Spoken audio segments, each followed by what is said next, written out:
with RJ Anusha. Radio city నువ్వు నేను ఓ సినిమాలో ఇవాల్టి సినిమా మెహూనా. ఈ సినిమాని డైరెక్ట్ చేసింది ఫరా ఖాన్.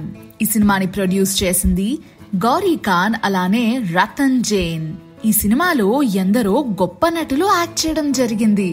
షారుఖ్ ఖాన్ గారు, సుష్మితా సేన్ గారు, సునీల్ శెట్టి గారు, అమృతారావు గారి వంటి వారు ఎందరో.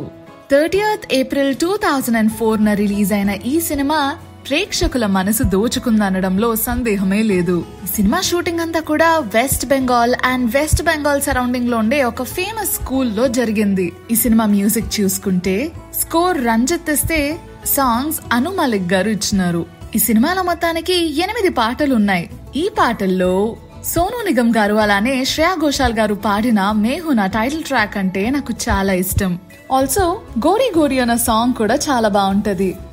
సినిమాలోకి వచ్చేస్తే ఇండియా అండ్ పాకిస్తాన్ మిలాప్ అనే ఒక ప్రాజెక్ట్ లాంచ్ చేస్తుంది.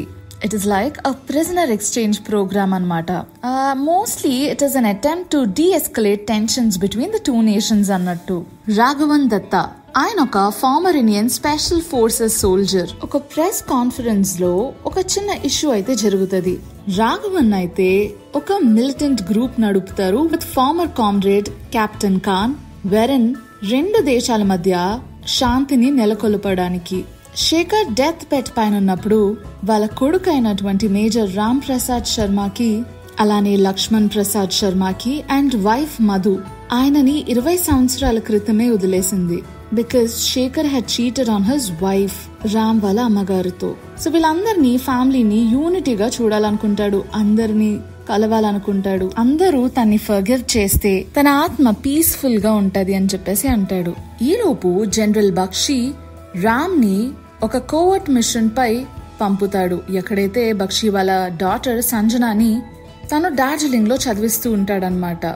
రామ్ కొంచెం హెసిటెంట్ గా ఉంటాడు కానీ తను ఒప్పుకుంటాడు. ఎందుకంటే వాళ్ళ తమ్ముడైనటువంటి లక్ష్మణ్ కూడా డార్జిలింగ్ లో ఉండే అదే కాలేజ్ లో చదువుతాడు. సో జనరల్ బక్షి ఏమంటారంటే రామ్ ను ఒక స్టూడెంట్ గా వెళ్ళమంటారు. ఎందుకంటే ఒక టీచర్ గా వెళ్తే సంజనాతో ఒక మంచి టైం స్పెండ్ చేయడం అయితే అవ్వదు. యాజ్ అ ఫ్రెండ్ గా అయితే తను ఏం చేస్తుంది, తనతోటే ఉండొచ్చు అనే ఒక ప్లాన్ అన్నమాట. బట్ ఇక్కడ చూస్తే Ram finds it really tough to adjust to college life. ఎందుకంటే తను వాళ్ళందరికన్నా పెద్దవాడు కాబట్టి. సంజనాని అలానే తన లవ్ ఇంట్రెస్ట్ అయినటువంటి లక్కీని కూడా కలుస్తాడు. కానీ వాళ్ళిద్దరూ తన గురించి తెలుసుకోవాలనుకోరు. ఒక కాలేజ్ స్టూడెంట్ రామ్ కి హెల్ప్ చేస్తారు కంప్యూటర్ ని హ్యాక్ చేసి లక్ష్మణ్ ఐడెంటిటీ గురించి తెలుసుకోవడానికి. తర్వాత తెలిసింది ఏంటంటే సంజన లవ్ ఇంట్రెస్ట్ అయినటువంటి లక్కీ ఎవరో కాదు, లక్ష్మణ్ అని చెప్పేసి. కాలేజ్ రేస్ లో లక్ష్మణ్ యూనివర్సిటీ రూఫ్ పై నుంచి పడిపోబోతుంటే రామ్ కాపాడుతాడు. వాళ్ళిద్దరూ అట్లానే సంజన కూడా ఫ్రెండ్స్ అయిపోతారు. Then Ram moves in with Lakshman and Madhu. అక్కడ కెమిస్ట్రీ ప్రొఫెసర్ తో రామ్ ప్రేమలో పడిపోతారు. ఆమె Chandini. While Lakshman falls in love with Sanjana.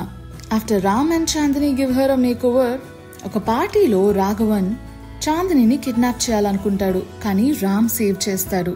ఆ రోజు చాలా ఇష్యూ అయిన తర్వాత సంజన ఇంకా చాందిని రామ్ యొక్క ట్రూ ఐడెంటిటీని డిస్కవర్ చేస్తారు. Raghavan reveals Ram's true identity to Lakshman and his mother. ఇది విన వెంటనే లక్ష్మణ్ అండ్ మధు చాలా కోప్పడతారు. ఆ తర్వాత సినిమా ఏమై ఉంటది? సరేలే, ఇంకా ఆయన డెత్ బెడ్ మీద ఉన్నాడు కదా అని ఒప్పుకొని వెళ్తారా, లేదు అంటే ససేమరా మేము వెళ్ళమంటే వెళ్ళమన్నట్టు ఇక్కడే ఉంటారా? అసలు ఆ రామ్తో మళ్ళీ మాట్లాడతారా? చాందినికి రామ్కి మధ్య ఏమై ఉంటది? ఇవన్నీ తెలుసుకోవాలంటే సినిమాని రిపీట్ చేసుకోవాల్సిందే. ఇదబ్బా నువ్వు నేను ఓ సినిమాలో ఇవాల్టి సినిమా మెహూనా.